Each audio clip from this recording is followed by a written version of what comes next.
Welcome to commerce starter 14। आज के series में हम लोग सेंट्रल बैंक के बारे में देख रहे हैं कि सेंट्रल बैंक क्या होता है, ठीक है, और उसके क्या फंक्शन होते हैं। तो जहाँ पर देख रहे हैं कि central bank is regarded as apex financial institution. ध्यान रखना है कि सेंट्रल बैंक जो हमारा होता है एक अपेक्स फाइनेंशियल, अपेक्स मतलब होता है यूनिक। ध्यान रखना है कि किसी भी कंट्री में सेंट्रल बैंक क्या होता है, एक यूनिक फाइनेंशियल इंस्टीट्यूशन होता है बैंकिंग सिस्टम का। And it is considered as an integral part of the economic and financial system of nation. हमारे नेशन का जो भी इकोनॉमिक और फाइनेंशियल सिस्टम का एक इंटीग्रल पार्ट होता है हमारा क्या चीज़, सेंट्रल बैंक। क्योंकि किसी भी नेशन का अगर वहाँ की इकोनॉमी की डेवलपमेंट करना है या उनके फाइनेंशियल सिस्टम को कैसे हैंडल करना है, ये सारा काम किसका होता है, सेंट्रल बैंक का होता है।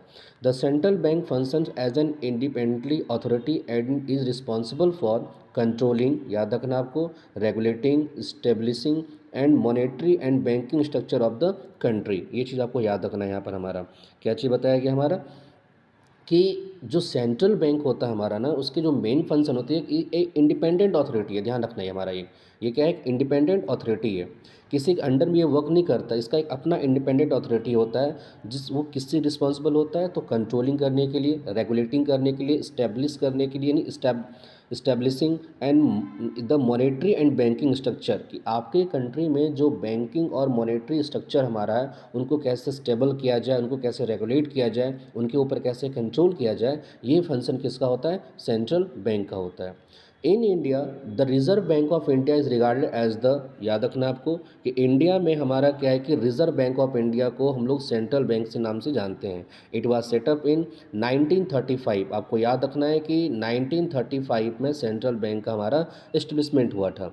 And central banks are responsible for maintaining the financial stability and economic sovereignty of the country. सबसे इंपॉर्टेंट फैक्टर हमारा ये चीज़ है कि सेंट्रल बैंक जो रिस्पॉन्सिबल है वो किसके लिए है, तो हमारे कंट्री में maintain and financial stability of economic, हमारे कंट्री का जो इकोनॉमी है उसको कैसे स्टेबल किया जाए, उसको कैसे मेंटेन किया जाए, इसके लिए टोटली रिस्पॉन्सिबल हमारा कौन है, सेंट्रल बैंक है। ये चीज़ आपको याद रखना है।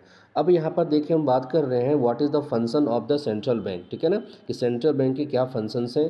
तो सबसे पहले देखिए दिया हुआ है करेंसी रेगुलेटर। नंबर 1 हमारा क्या है, करेंसी रेगुलेटर। ध्यान रखना है कि यहाँ पर आपका क्या है, करेंसी रेगुलेटर है। ध्यान रखना है, फर्स्ट हम बात कर रहे हैं यहाँ पर करेंसी रेगुलेटर की बात कर रहे हैं कि करेंसी रेगुलेटर क्या होता है।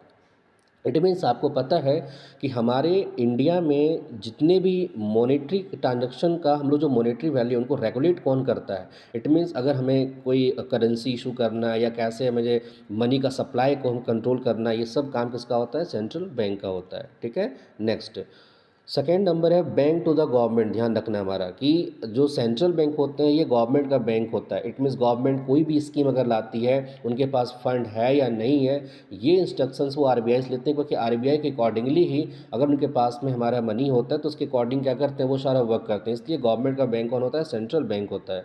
कस्टोडियन ऑफ कैश रिजर्व, याद रखना है आपको, मैंने बताया भी था कि कैश रिजर्व क्या होता है।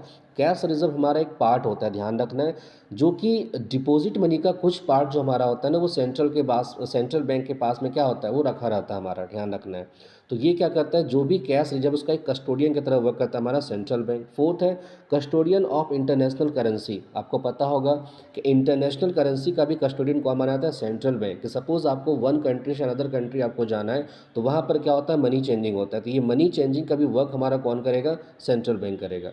फिर है lender of the last resort. आपको पता होगा कि नॉर्मली क्या होता है कि जो पब्लिक के लिए कमर्शियल बैंक क्या होता है, वो एक लेंडर होते हैं। ध्यान रखना है, लेकिन ऑब्वियसली अगर किसी बैंक के पास में अगर पैसे नहीं होते हैं तो आफ्टर दैट क्या होता है कि वो बैंक आरबीआई से जाकर के पैसा एज अ लोन हमारा वो ले सकता है। So it can see that lender of the last resort. Clearing house for transfer and settlement. ध्यान रखना है कि हमारा बहुत सारा clearing house for transfer and settlement, कुछ कुछ ऐसे हमारा पैसे होते हैं जिसको सेटलमेंट करना है या हमारा एक कंट्री से दूसरा कंट्री ट्रांसफ़र करना है, उनका भी वर्क कौन करता है, सेंट्रल बैंक करती है। फिर है कंट्रोलर ऑफ क्रेडिट। मैं आपको ये बताया था कि क्रेडिट क्रिएशन का जो वर्क होता है वो सेंट्रल बैंक नहीं, वो कमर्शियल बैंक करती है। ध्यान रखना है, लेकिन उस क्रेडिट क्रिएशन पे कंट्रोलिंग करने का वर्क जो होता है वो कौन करता है, तो कंट्रोलर ऑफ क्रेडिट यानी हमारा कौन करता है, सेंट्रल बैंक करती है। इसके बहुत सारे डिटेल्स हम देखेंगे, वीडियो में बनाऊंगा कि कैसे क्रेडिट क्रिएशन को कंट्रोल किया जाता है आरबीआई के थ्रू। इसका बहुत सारा मेथड होता है जो आप स्टडी किए भी होंगे। जनरली दो मेथड होते हैं, क्वालिटेटिव और क्वांटिटेटिव, ये दो मेथड होते हैं, ध्यान रखना है, जिससे किसी भी क्रेडिट को क्या किया जाता है, कंट्रोल किया जाता है। फिर है प्रोटेक्टिंग डिपॉजिटर इंटरेस्ट।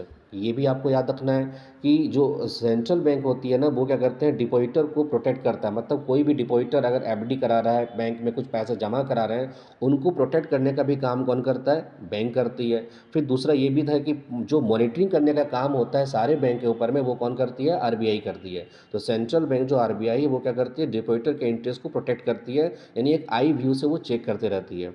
फिर है it has monopoly in issuing currency. Central bank का हमारा नेक्स्ट हमारा फंक्शन क्या है कि इनको पास में मोनोपोली है, क्योंकि इनके अलावा किसी के पास में पावर नहीं है किसी भी करेंसी को इशू करने का। इट मीन्स आरबीआई एक ऐसा बैंक है जहाँ पर एक मोनोपोली इसके पास में है कि वो सिर्फ करेंसी को इशू कर सकते हैं। एंड लास्ट है it is adviser for the government. ध्यान रखना है कि सेंट्रल बैंक जो होते हैं ये एक एडवाइज़र है, किसके लिए, हमारा गवर्नमेंट के लिए, कि गवर्नमेंट को अगर कुछ भी हमारा इंफॉर्मेशन लेना है रिलेटेड टू बैंक, तो वो हमारा कौन होगा, आरबीआई होगा। यानी आरबीआई सारा इन्फॉर्मेशन गवर्नमेंट को देगी related to money, related to finance. Okay, तो यहाँ पर ये हमारा क्या है, एक सेंट्रल बैंक का ये सीरीज था हमारा। सेंट्रल बैंक में मैंने देखा कि सेंट्रल बैंक क्या होता है, उनके क्या फंक्शंस होते हैं। ओके।